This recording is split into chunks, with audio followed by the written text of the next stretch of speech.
de los autos que a mí me encanta es el Lamborghini Murciélago LP670-4. Me lo conozco. Es un excelente carro, tiene 600 centímetros cúbicos. Para que usted me pueda entender, estamos hablando de la potencia de 2 tractores. Es un carro que levanta de 0 a 100 kilómetros en 3.8 segundos. ¿Se imaginan los taxistas con ese carro? Este carro, solamente han fabricado 10 de estos carros. La última fabricación fue en el año 2010, que fueron los carros que han sido diseñados. Antes era el Lamborghini Diablo, que es un modelo más antiguo, ahora lo espiritualizaron y le pusieron Lamborghini porque es un excelente carro. Este carro vale $500,000 aproximadamente. Un sencillo, no vale mucho. Imaginemos que este Lamborghini, y 5 de estos carros China, los otros 5, unos cuantos por Europa y otros están por ahí por la parte norte, en la parte de los, o sea, por ahí están ubicados. Aquí en Perú usted no va a ver un carro. Pero imaginemos que uno de esos carros viene un hermano, imaginemos, ¿sí? Y de repente yo recibo ese carro y digo, qué lindo mi carro. De repente me siento en el timón, empiezo a moverlo, prendo la radio, prendo el aire acondicionado, lo enciendo para escuchar el motor, saco mi cera, le echo cera en el tablero, silicona a las llantas y luego lo apago y lo meto a la cochera y lo veo hasta el siguiente domingo. ¿Qué pensaría usted?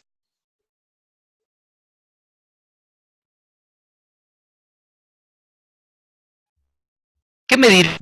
¿Qué soy? ¿Cómo es posible que usted va a tener semejante y lo va a tener en la cochera?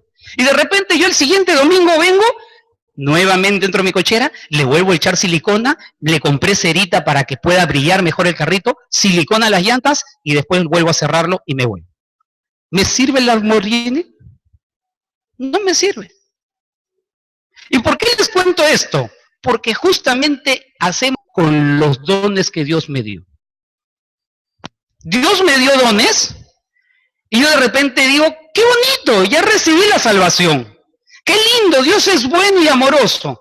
Qué lindo, Dios, cosas maravillosas, pero dejémoslo ahí nomás. Y eso es lo que estamos haciendo con los dones. ¿Sabe, hermano?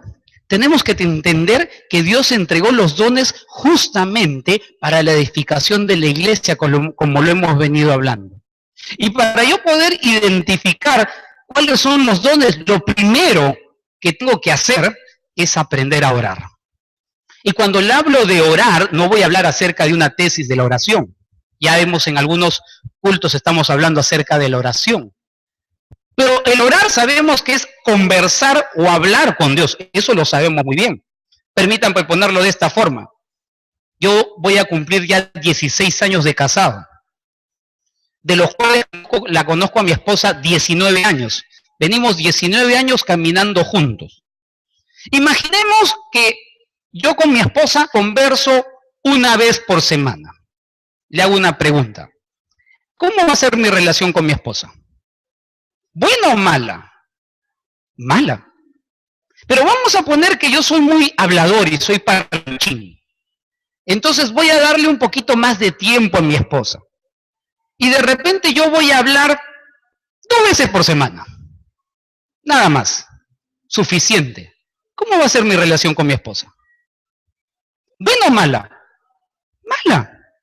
¿Sabe? El libro de Jeremías 33:3 dice lo siguiente. Declara, clama a mí y yo te responderé y te enseñaré cosas grandes y ocultas que tú no conoces. Le hago una pregunta, ¿cómo clama usted? ¿Cómo entiende que Señor, gracias, Señor, tú eres bueno? Amén. ¿Así? ¿Cómo entiende clamar? Yo entiendo clamar que desesperadamente yo quiero entrar en una intimidad con Dios. Yo entiendo que es el sentir esa desesperación de poder tener una relación personal con mi Creador. Y eso es lo que está diciendo. Dice, clama a mí, yo te enseñaré cosas grandes que tú no conoces. Y la intención de Dios por medio de la oración es enseñarte cosas grandes que tú no conoces. Pero solamente contacto con Dios 2 veces por semana te da una poder entender lo que Dios quiere decirte. ¿Sabe? Muchas veces, muchos cristianos tratamos de llevar una vida con el Señor sin comprenderlo al Señor. Si yo tengo una comunión con mi esposa y solamente hablo 2 veces por semana, ¿os servirá? No solamente eso, sino que también hay algunos que oramos de esta forma, permítame ponerlo así. Señor, por lo que tú me das, Señor, por favor te pido que me des para la luz, para el agua, para el teléfono, ayúdame a pagar mis cables, por favor, tengo esta enfermedad, gracias Señor, amén, chao, se acabó. Te hago una pregunta, una conversación, ¿cuántas personas? ¿Cuántas? 2 personas. Si supuestamente la oración es una conversación con Dios, te hago una pregunta, ¿cuándo le permites a Dios que te responda? Porque a veces pensamos que Dios es una especie de bolita mágica y nosotros le pedimos cosas a Dios. Y tenemos nuestra lista y le damos toda la lista a Dios de decir esto. Pero tengo una pregunta, ¿cuándo te responde?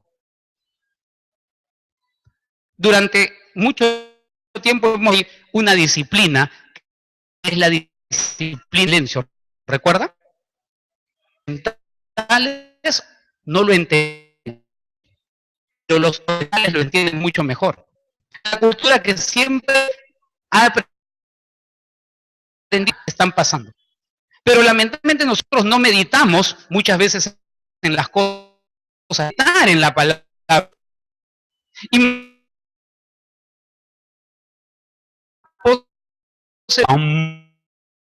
meditar. Le estoy hablando que meditar es comenzar a reflexionar lo que para poder usted necesita y cerrar la boca para poder simplemente escuchar lo que Dios quiere para su vida.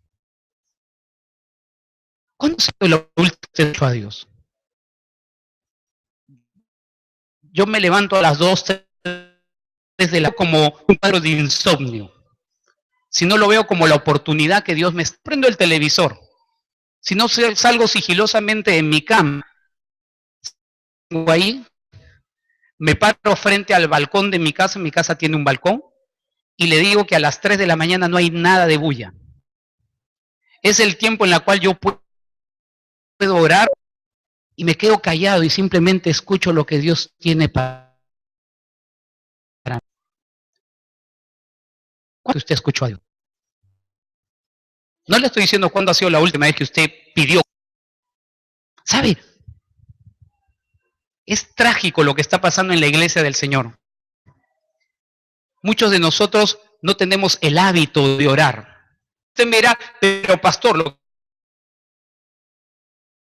que pasa es que usted no entiende el tiempo que muchas responsabilidades. Le hago una pregunta. ¿Cuántas horas tiene usted para vivir en un día? ¿Cuántas horas? 24 horas. Ok, le cuento que yo también tengo 24 horas. Doctor Wilmer, ¿usted cuántas horas tiene? ¿También 4? ¿20 horas? ¿27 horas? No, no hay ninguno. Todos tenemos 24 horas. Quiere decir que usted tiene la misma cantidad de horas que yo tengo. Y yo tenemos la misma cantidad de horas. Y no tengo tiempo para orar. ¿Qué hago? Entonces, ¿usted está dando bien su tiempo? Y arranca Pedro diciendo que debemos ser buenos administradores. Hay buenos administradores, también hay malos administradores. La pregunta que yo le hago, ¿cómo está usted administrando su tiempo? Imaginemos que yo no tenga tiempo de hablar con mi esposa. ¿Voy a tener una buena relación con mi esposa? Por supuesto que no. Y si yo le digo y le dedico a conversar con mi esposa 5 minutos diarios, ¿va a ser un buen tiempo de conversación con mi esposa? A ver, pregúntale a tu hijo, si a tu hijo le conversas con él 5 minutos y después tú le dices, quiero que seas un buen hijo. Yo trabajo con adolescentes y a veces los papás me dicen, por favor, mi hijo es un delincuente, cámbialo. No, yo no lo cambio a nadie. ¿Qué cosa está haciendo usted con su hijo? ¿Usted está conversando con su hijo? ¿Tiene tiempo? Y suena a veces esa palabra que dice, lo que pasa es que yo a mi hijo le doy calidad de tiempo. Por favor, tu hijo necesita tiempo. No necesita calidad de tiempo. Necesita que le expliques, que le hables. Igual es la relación de tu Padre Celestial contigo. Él quiere tener una comunión contigo. Y Él tiene todo el tiempo del mundo. Y Él no te va a dar calidad de tiempo, Él te va a dar tiempo. Pero para eso necesita también tu tiempo. Vuelvo a hacer la pregunta, ¿cuándo ha sido la última vez que escuchaste la voz de Dios? Otra de las cosas que tenemos que aprender para entenderlos en santidad. Y la palabra santidad en fusión con la palabra santidad. Primera de Pedro 1, 14 al 16 dice, como hijos obedientes. También hay hijos desobedientes. Ojo que cuando estoy hablando acá, por si acaso no estoy hablando acá de salvación. Le hago una pregunta. Si usted tiene hijos y uno de sus hijos es desobediente, ¿lo ama igual o lo deja de amar? Lo sigue amando. Y es interesante porque dice, como hijos obedientes, no os conforméis a los deseos que estando en vuestra ignorancia, sino como aquel que os llamó es santo, sed también vosotros santo en toda vuestra manera de vivir, porque escrito está, sed santos. La demanda de Dios es que tú vivas en santidad. Quiero que quede bien claro, no estoy hablando que él sea un santurrón, porque hemos confundido el ser un santurrón con vivir en santidad. Permítame explicarle. El santurrón es aquella persona que viene con su Biblia, una grandota Thompson, y dice, aleluya, Señor, tú eres bueno, ¿no? Y se sabe toda la jerga evangélica. Es más, grita, amén, gloria a Dios, aleluya, se la sabe. Y viene a los 52 domingos al culto. Canta y alaba, pero después regresa el día lunes a su casa y empieza a fastidiar a su esposa, a fastidiar a sus hijos, a molestar una cosa, a vivir en pleito con el vecino, a defraudar cosas. Le hago una pregunta, ¿santa o un santurrón? La persona santa, cuando empieza, dice la palabra de Dios, que primero obedece. Segundo, que esa persona vivía en ignorancia. De repente le va a sonar un poco fuerte lo que voy a decir, pero antes de estar sin Dios, usted y yo éramos ignorantes. Y le lleva a hacer que no eran correctas. Cuando tú vives en ignorancia, muchas veces tú crees que lo que estás haciendo está bien. Y cuando tú no tienes contacto con Dios, pues en más que tú me digas que eres creyente, empiezas a cometer errores porque vives bajo la ignorancia. La palabra de Dios me dice que separados de Él, que es nada, nada. ¿Sabe qué, mi hermano? Dice que usted y yo vivíamos bajo esa ignorancia. Me escribió yo puse en mi Facebook acerca de la unión civil. Puse un comentario, obviamente defendiendo a la familia. Le estoy hablando de una persona que estuvo viniendo a la iglesia, no a esta iglesia, a otra iglesia. Yo le enseñé la ley del Señor, estuvo un tiempo entre nosotros, pero ella tomó la decisión de cegarse y dejar caminar por su propia cuenta. Y de repente ella me manda un artículo, es una chica que me manda un artículo que salió en El Comercio. Y en El Comercio decía que científicamente, el periodista ponía unos análisis y unos chequeos, que científicamente está comprobado de que la homosexualidad es nacida y no es un tema aprendido. Entonces ella me pone, pastor, estoy confundida. Ojo, le estoy hablando de una persona que estuvo entre nosotros. Entonces yo le escribo a esta persona y le dije, mira, ¿sabes qué? Realmente mi opinión, yo sé que para ti va a ser irrelevante. Te voy a decir por qué, le dije. El científico se basa por supuestos y por teorías. Si son teorías, la teoría no es algo comprobado. Al no ser algo comprobado porque trabaja bajo teorías, entonces simplemente no es algo cierto, es simplemente una teoría. El periodista trabaja bajo supuestos de otras personas. El periodista vende la noticia y a él le interesa poner o mover a la mayoría. Y obviamente vemos hacia qué cosas se está inclinando el periodista. Ambos, le dije, ambos son personas humanistas que están queriendo defender desde la forma humana. En cambio, le digo, los teólogos buscamos desde la presencia de Dios y buscamos desde la Escritura para poder responder. Te hago una pregunta, le dije. ¿Qué posición quieres que te dé? No me volvió a escribir. Cuando tú andas separado de Dios, vives en ignorancia. Y empiezas a creer más en Discovery Channel, en Animal Planet, ¿no? Empiezas a creer en Nat Geo y en todas las empresas que supuestamente son científicas y que nos dicen qué cosa es correcto y qué cosa es incorrecto. Pero qué difícil es comenzar a creer en la palabra de Dios. La palabra santidad, querido hermano, es aprender a despojarse de todo lo que usted tiene y de los conceptos que realmente no están caminando o andando con tu forma de vivir. La santidad te habla de comenzar a renunciar a esos patrones de conductas que sabes que son dañinos para tu vida. La santidad te habla de comenzar a vivir en paz a pesar de que este mundo vive bajo tinieblas. Eso es santidad. Le hago una pregunta. ¿O usted está viviendo en santidad? Otra de las cosas que tenemos que aprender es el estudio sistemático de la palabra de Dios. Y cuando le hablo del estudio sistemático de la palabra de Dios, es un tema que realmente a mí me asusta. Segunda de Timoteo 3:16, y voy a usar la versión NTV. Me gusta esta versión. Toda la escritura, ¿cuánto de la escritura? ¿Solamente me puedo quedar con Marcos? No, ¿qué es toda? Toda, equivale desde el Génesis capítulo 1 hasta el Apocalipsis. Dice, toda la escritura es inspirada por Dios y es útil para enseñarnos lo que es verdad y para hacernos ver lo que está mal en nuestra vida. Nos corrige cuando estamos equivocados y nos enseña a hacer. ¿Cuánto es bueno de la escritura? ¿Cuánto? Toda. Le hago una pregunta. ¿Cuántos de ustedes han leído toda la Biblia de tapa a tapa? A veces ese es un problema.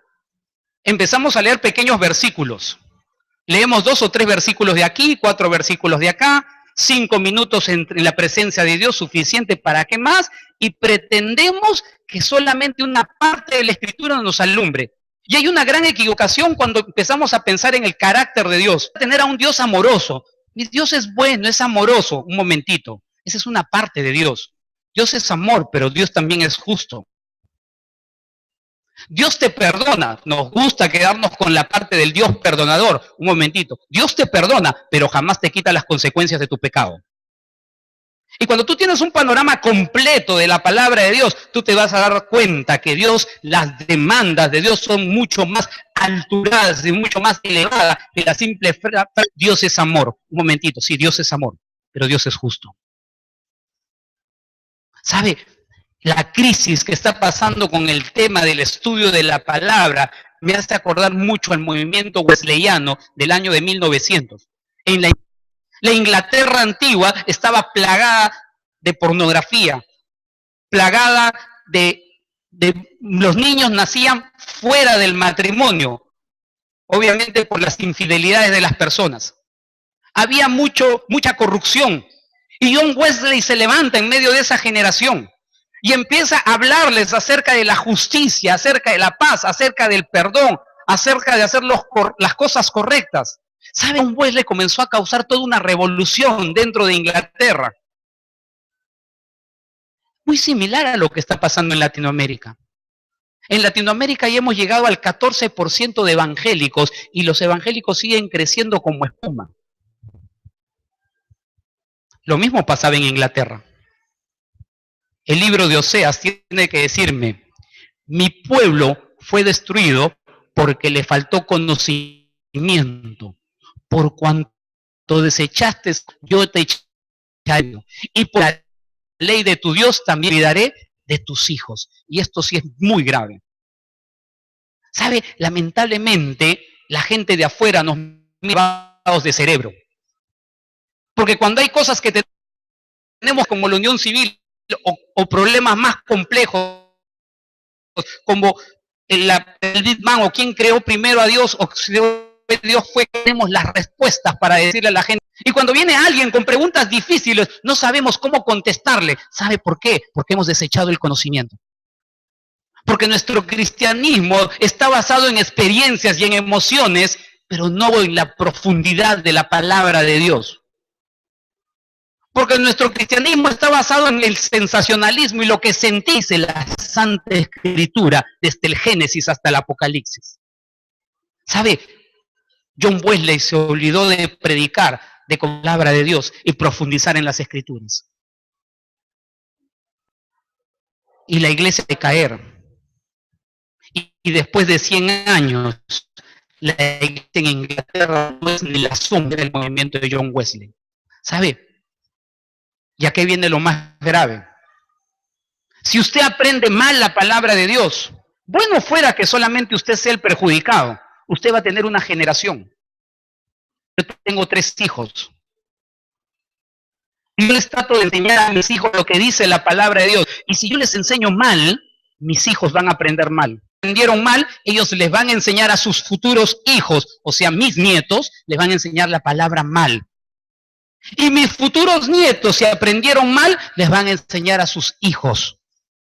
Por eso es que la palabra dice que si yo me olvido, también se va a olvidar de mis hijos. Y la ley de Dios es desde el Génesis. ¿Hasta cuándo? Incluido el libro de Oseas, incluido el libro de Habacuc, incluido el libro de Nahum, incluido los libros que pegan y que nunca abrimos. Le hago una pregunta. ¿Cuándo ha sido la última vez que ha tenido un estudio sistemático de la palabra de Dios? ¿Sabe por qué mucha gente cae en doctrinas falsas? Que se dejan llevar por el sensacionalismo de las emociones y no por lo que dice la Escritura. ¿Sabe por qué muchos cristianos renuncian fácil a seguir una fe aguada? Y cuando hablo de una fe aguada, una fe que te promete cosas y te dice que pares de sufrir. Pero un momentito, caminar bajo la cruz de Cristo te demanda sufrimiento. Caminar bajo la cruz de Cristo te demanda integridad. Caminar bajo la cruz de Cristo te demanda renuncia. Te vuelvo a hacer la pregunta. ¿Cuándo ha sido la última vez que ha tenido usted un estudio sistemático de la palabra de Dios? Otra de las cosas que usted tiene que hacer para poder entender sus dones, experimente. Y cuando le hablo de experimentar, le estoy hablando de que usted pueda comenzar a meterse dentro del servicio. ¿Sabe? Acá somos cerca de 1000 personas. De las 1000 personas, creo que solamente entre el 20 o el 30% está sirviendo al Señor. El 70% no está haciendo nada. No quiero que nadie se enoje conmigo ni se moleste. Pero ese 70% se está dedicando a calentar el asiento. Vienen acá, se sientan, qué bonito el culto y después se van. Querido hermano, la palabra de Dios me dice que yo a usted le dio ese regalo para que usted lo administre sabiamente dentro del plan y propósito de Dios. Y si usted no está entrando dentro de los planes de Dios, usted está perdiendo su tiempo aquí. Simplemente, déjeme decirle, usted es una persona religiosa, usted es una persona santurrona y no es un santo. Porque si yo comprendo la palabra de Dios, yo voy a meterme al servicio y voy a comenzar a trabajar en el servicio del Señor. Y para eso yo tengo que experimentar y entrar a las diferentes áreas del cuerpo de Cristo para poder aprender. Pero también está el otro lado, y esto de repente va para los líderes. El otro lado es que a veces, como hay necesidad, tomamos al primer hermanito que vemos por ahí. Entonces viene una hermana que tiene problemas, que tiene situaciones difíciles y como no hay quien cubra, lo metemos en la escuela dominical. No importa, ella tiene el espíritu de Herodes, pero la ponemos ahí, ¿no? Para que cuide a los niños. Entonces vamos a causar problemas a la iglesia. O de repente ponemos a un hermano que es medio amargado, medio vinagre y lo ponemos con mujer. No sabe ni sonreír. Y cuando te recibe, ¡hala, pasa, ya, siéntate, al costado, vaya para allá! Hermanito, arrímese, pues, arrímese. Entonces ese hermanito está mal ubicado. O de repente avanza porque es buena gente. No importa, tiene unos gallos de desastrosos, pero Él está ahí acá en la alabanza, ¿no? Aprendamos a ubicar. Y los líderes aprendan a abrir espacio para que los nuevos hermanos puedan descubrir sus dones que Dios les ha dado. ¿Sabe, querido hermano? La palabra de Dios me dice en 1 Corintios 12, 15, 18. Si dijera el bien, hermano, no soy de... Por eso no seré del cuerpo. Y si dijera la oreja, porque no soy el ojo, no soy de eso, no seré del cuerpo. Si todo el cuerpo fuese ojo, ¿dónde estaría el oído? Si todo fuese oído, ¿dónde estaría el olfato? Mas ahora Dios ha colocado los miembros, cada uno de ellos, como Él quiso. ¿Quién los colocó? Dios, como Él quiso. El gran problema y la gran tragedia es que muchos cristianos no están en el lugar que deben. Y tengo cristianos que están viniendo a servir al Señor y de repente, no sé si a usted le ha pasado, a mí me ha ocurrido mientras que yo estaba buscando mis dones. Ay, tengo que ir a la iglesia. Oh, tengo que ir a estudiar. Oh, tengo que ir a enseñar. ¿Cómo no hay Open English para poder hacerlo por internet? ¿No? Cuando usted aprende a servir al Señor y disfruta su servicio, ese es el lugar en el cual usted tiene. Para eso necesita experimentar. Para eso necesita usted entrar dentro del cuerpo de Cristo. Para eso usted necesita poner sus dones y los talentos que Dios le ha dado para poder descubrir qué es lo que Dios le está demandando para su vida. ¿Sabe? Nosotros, y a veces hemos sectorizado esto, ¿no? El grupo de jóvenes, el grupo de damas, el grupo, ¿no? Entonces sectorizamos a la gente. Entonces, tú tienes que, como ven matrimonios, tú tienes que estar con los matrimonios jóvenes. Nosotros teníamos, me acuerdo, una pareja de matrimonios en otro ministerio que estábamos desarrollando. Y los 3 hijos ya eran personas adultas. Esta pareja de matrimonios es una pareja de matrimonios bastante grande. Era una más como 50 años más o menos. 50, 55 años es el promedio que tenía esta pareja. Y ellos me decían, pastor, los matrimonios, trabajar con los adolescentes. Encantado. Y ellos andaban metidos con los adolescentes junto con sus 3 hijos. Los 5 servían dentro del grupo de adolescentes. Toda la familia. Y abrían su casa, y en su casa, claro, los adolescentes, sus hijos con la refrigeradora, pero él era feliz trabajando con los adolescentes. Y también en otros, una abuelita, me acuerdo que la abuelita bordeaba los 73 años. Y me dijo, pastor, yo no me siento contenta con las personas adultas. ¿Puedo ir con usted? Y yo le dije, encantado, hermana, venga, no hay ningún problema.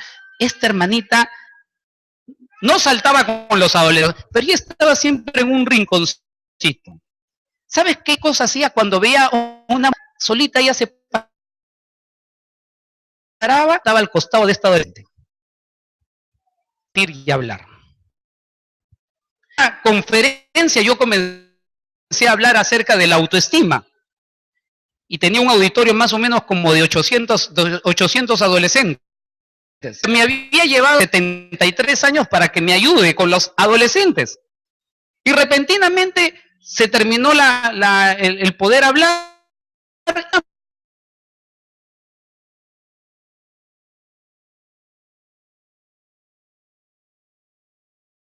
Yo, como buen pastor, dije, voy a acercarme donde la muchacha, a ver qué le, me senté con ella.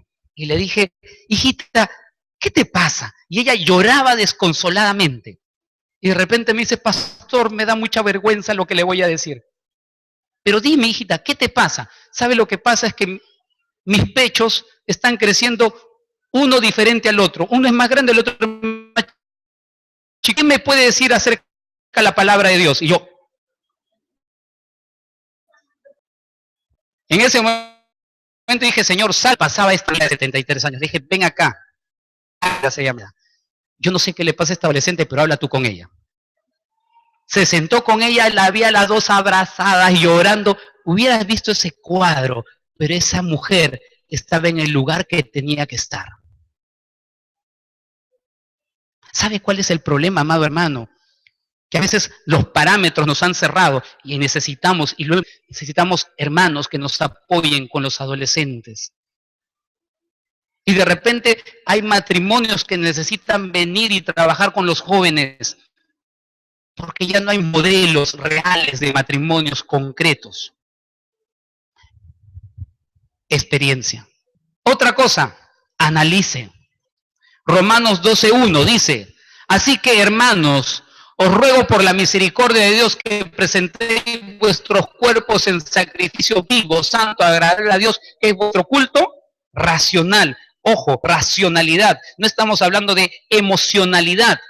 Estoy hablando de racionalidad, de poder saber realmente si el lugar donde usted está es correcto.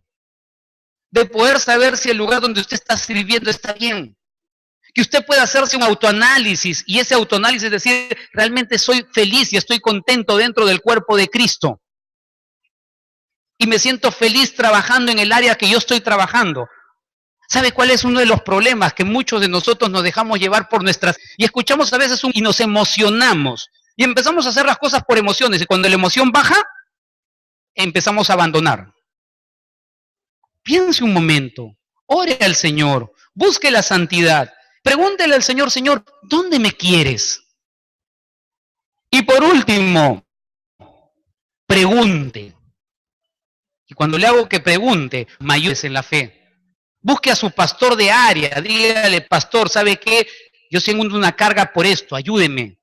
Y para los pastores y para los líderes mayores, ábranle espacio para que estos hermanos nuevos, creyentes nuevos, puedan ir ingresando. Hechos de los Apóstoles, dice 2:44. Todos los que habían creído estaban ¿cómo? Juntos y tenían en común todas las cosas. Y Hechos 4:32 decía, y la multitud de los que habían creído eran, ¿de cuántos corazones? Un corazón y un alma, y ninguno decía ser suyo propio, nada de lo que poseía, sino que tenían todas las cosas en común. Tenían un solo corazón. ¿Sabe cuál es el problema en la iglesia? Que muchas de las iglesias tienen muchos corazones. Y si usted no tiene un corazón como parte del cuerpo de Cristo, usted simplemente va a seguir sentado, escuchando bonitas prédicas, se va a ir a su casa, va a vivir su religión evangélica y después va a venir el día domingo o el día sábado para poder escuchar su culto. Y Dios no le está pidiendo eso. Dios le dio dones y le dio talentos para que usted lo pueda poner al servicio de Dios. Dios le dio dones y talentos para que usted pueda causar una revolución en su vida personal y en su intimidad con Dios. Por último, el mismo Jesús tiene que decirnos en Juan 15:16, ¿qué dice? Léalo fuerte, ¿qué dice? No me elegisteis vosotros a mí, sino que yo os elegí a vosotros y os he puesto para que vayáis y lleves fruto, y vuestro fruto, dice, tú no me elegiste, ¿ah? Si alguno de acá piensa que lo eligió a Dios, te estás equivocando. Dios te eligió a ti. ¿Sabes por qué te eligió a ti? ¿Sabes por qué Dios te regaló tu Lamborghini? ¿Sabes para qué? Para que tú lo puedas utilizar y ministrar dentro del cuerpo de Cristo. Porque Dios sabía que tú ibas a poder cumplir el plan y el propósito de Dios. Porque Dios sabía que si te escogía a ti en el área que tú ibas a estar, esa área ibas a ser de bendición para muchas personas. El gran problema y la gran tragedia es que muchos cristianos no tienen ni la más mínima idea por qué Dios los salvó. La gran tragedia es que muchos cristianos no saben ni por qué vienen el día domingo. La gran tragedia es que muchos cristianos vienen a la iglesia y no han encontrado el propósito por el cual han sido salvados. Te hago una pregunta, querido hermano, querida hermana. ¿Tú sabes para qué vienes a la iglesia? ¿Tú sabes por qué Dios te escogió a ti? Si crees que Dios te escogió a ti para que seas una persona buena gente, te equivocaste. Dios no busca gente buena, ni gente perfecta. Dios busca gente dispuesta y que esté dispuesta a obedecer y a vivir bajo la cruz de Cristo. Concluyo. ¿Estamos cuidando nuestra vida en oración y de santidad? ¿Cuánto tiempo oras? ¿Qué cosas son las cosas que tienes que renunciar? ¿Te estás preparando en la palabra de Dios? Yo lo hablé la semana pasada. ¿O te cuesta invertir en cosas del Señor? ¿Te cuesta invertir en un libro? pero sí te puedes comer una pachamanca de 25 soles. Y por último, ¿cuál es el propósito de Dios para tu vida? ¿Por qué estás aquí? ¿Para qué Dios te escogió a ti? Permítame orar. Señor Padre bueno, tú nos conoces. Para ti no hay nada oculto. De repente, Señor, en esta tarde tengo que reconocer y entender que hay cosas que he estado descuidando. De repente he estado poniendo de pretexto el tiempo. De repente he estado poniendo mis propias taras personales, mis temores. De repente hasta aquí, Señor, he puesto muchas excusas. Pero recién me estoy dando cuenta, Señor, que tú nos estás llamando a todos a ser discípulos. Que tú estás llamando a todos a servir dentro del cuerpo de Cristo. Que tú me diste, Señor, grandes cosas y que me quieres mostrar grandes maravillas, pero yo no te he estado escuchando. Amado hermano, amada hermana, tómate un momento a solas con Dios. Deja que la presencia de Dios y de su Espíritu pueda hacerte comprender para qué estás dentro del cuerpo de Cristo. ¿Cuál es tu razón? ¿Para qué Dios te escogió a ti?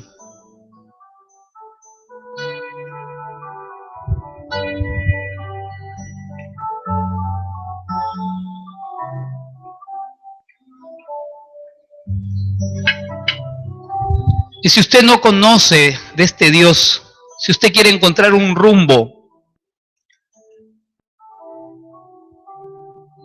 este Dios puede decirte esta tarde, yo te escojo a ti. Con tus defectos, con tus virtudes, con tus fracasos, yo te escojo. Dice la palabra de Dios que los que vienen a Él no los echa fuera. Y si tú estás viviendo una vida sin rumbo, dile esta mañana, Señor Jesús, necesito de ti. Necesito de tu amor. Necesito encontrarle un rumbo a mi vida. Necesito, Señor, que tú tomes el control de mi vida. Porque yo no sé a dónde ir. Escógeme a mí. Si esa es tu oración, te invito a que puedas levantar tu mano solamente para poder orar por ti. ¿Hay alguien en este lugar que quiere entregarle su vida a Jesucristo? Levanta tu mano para yo poder orar por ti.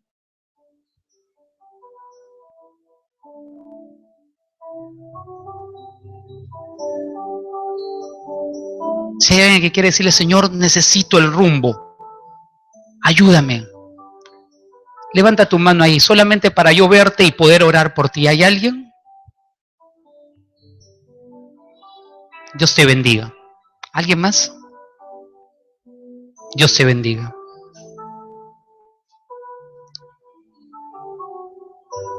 Dios te bendiga. Voy a pedirles a las personas que levantaron su mano, permítame orar por ustedes. Ponte de pie, sal de tu asiento y ven aquí adelante. Solamente voy a orar por ti. Ven aquí, sí, yo te espero. Ven por aquí. Si tú no levantaste la mano y sabes que tienes que estar aquí, ven aquí. Solamente permíteme orar por ustedes. Nada más. No voy a hacer nada extraño. ¿Sabes? Dios te va a dar un rumbo. No importa las falencias ni las debilidades. ¿Alguien más? Permítame orar. Señor Padre bueno, yo quiero rogarte, Señor, por estas dos vidas. Señor, yo te pido en el nombre de Jesús que tú empieces a traer paz en sus corazones. Señor, muchos de nosotros, como hace un rato leíamos, hemos andado perdidos y fuiste tú quien nos encontraste. Señor, te pido en el nombre de Jesús que tú tomes estas vidas. Te pido, Señor, que tú a ellos, Señor, les des, Señor, esa seguridad de que ya no van a andar solos, Señor. Que tú, mi Dios, les estás dando un propósito y una oportunidad nueva, porque tú eres el Señor de las oportunidades. Señor, ruego, Señor, por estas dos preciosas vidas. Tú los conoces. Conoces sus lágrimas, conoces sus sufrimientos. Pero también conoces, Señor, el propósito por el cual tú los estás llamando. Bendícelos, Padre. En tus manos pongo estas vidas, Señor. Y, Señor, te ruego por mis hermanos. Si hay que tomar decisiones, que las decisiones, Señor, sean tomadas bajo la presencia tuya. Si hay que renunciar a cosas, que ellos aprendan a renunciar. Si es que debemos de comenzar a quitar nuestros temores para poder servirte, permite que podamos quitarnos los temores para servirte. Gracias, Padre, una vez más por el privilegio que me das de poder, Señor, hablar a tu palabra. En el nombre de Jesús. Amén. Atrás hay dos amigos para que les van a acompañar. Sí.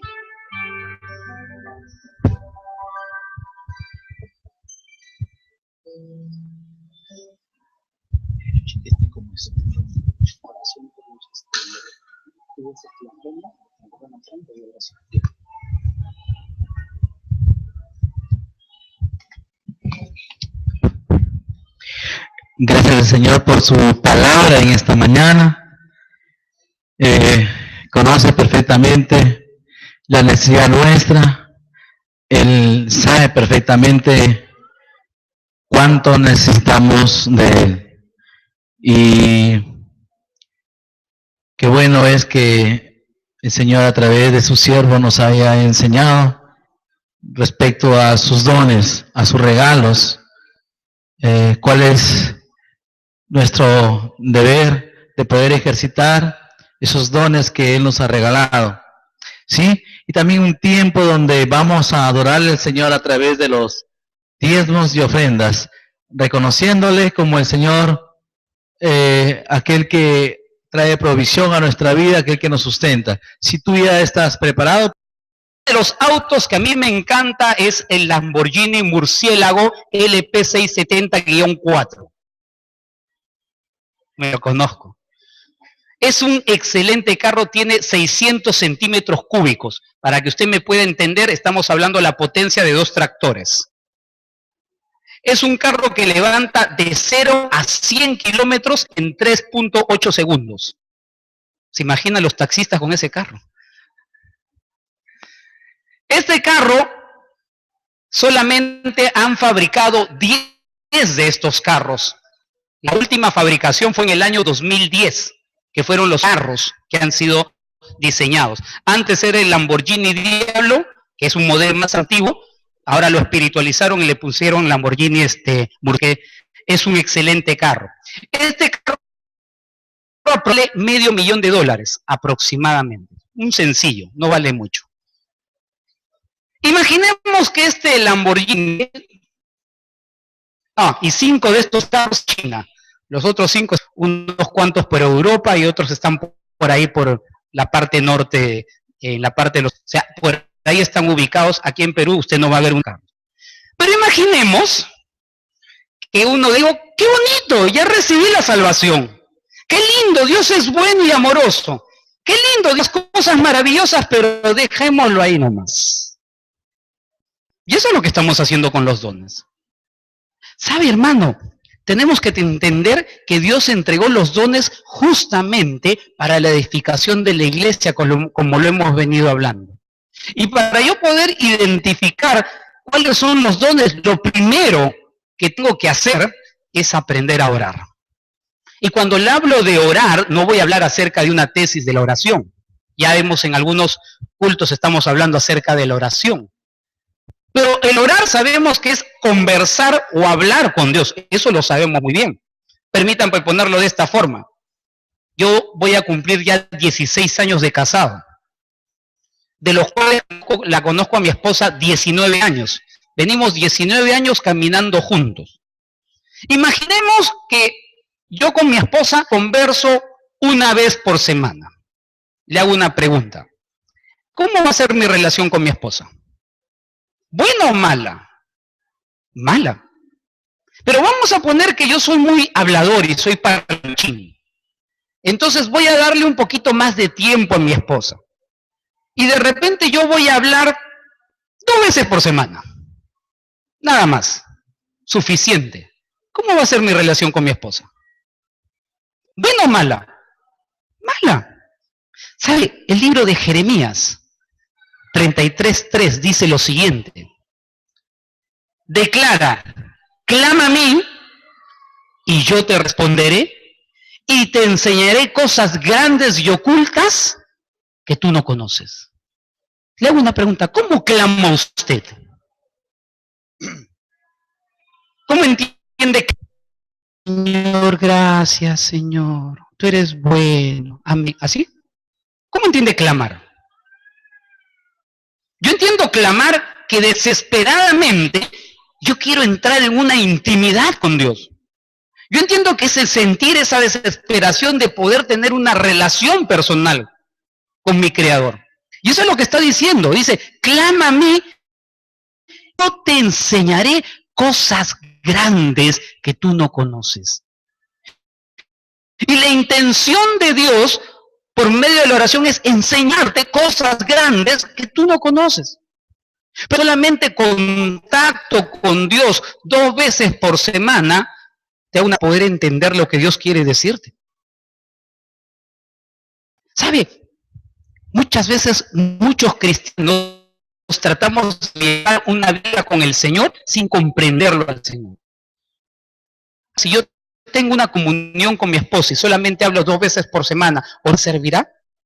No solamente eso, sino que también hay algunos que oramos de esta forma, permítame ponerlo así. Señor, por lo que tú me das, Señor, por favor te pido que me des para la luz, para el agua, para el teléfono, ayúdame a pagar mis cables, por favor, tengo esta enfermedad, gracias Señor, amén.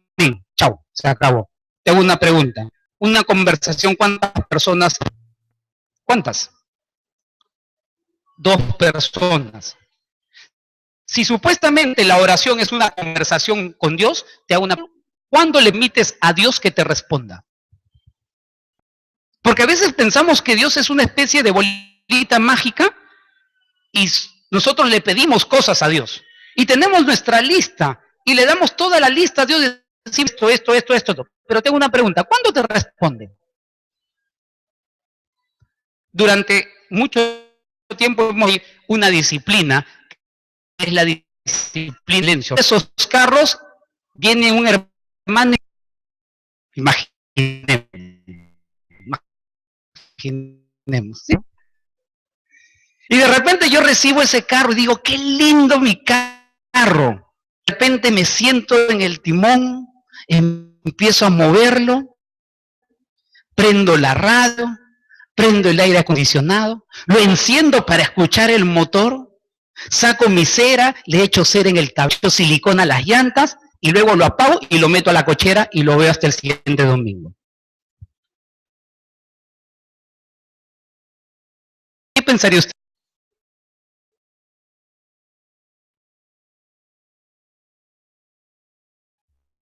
¿Qué me dirá?